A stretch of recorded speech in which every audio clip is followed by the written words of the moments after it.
প্রাপ্তবয়স্ক সুস্থ মস্তিষ্কের প্রত্যেক মুসলিম নারী পুরুষ যে 10 জিলহজ ফরজ থেকে 12 জিলহজ সূর্যাস্ত পর্যন্ত সময়ের মধ্যে প্রয়োজনের অতিরিক্ত নেশা পরিমাণ সম্পদের মালিক হবে তার উপর কোরবানি করা ওয়াজিব।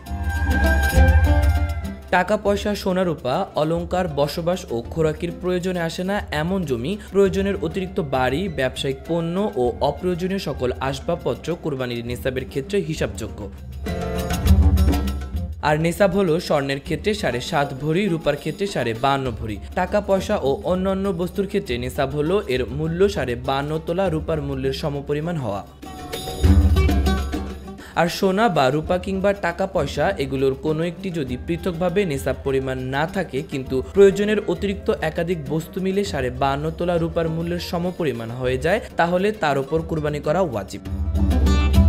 একান্নবর্তী পরিবারের মধ্যে একাধিক ব্যক্তির উপর কোরবানি ওয়াজিব হওয়ার শর্ত পাওয়া গেল, অর্থাৎ তাদের কাছে নিসাব পরিমাণ সম্পদ থাকলে তাদের প্রত্যেকের আলাদা আলাদা কোরবানি করা ওয়াজিব।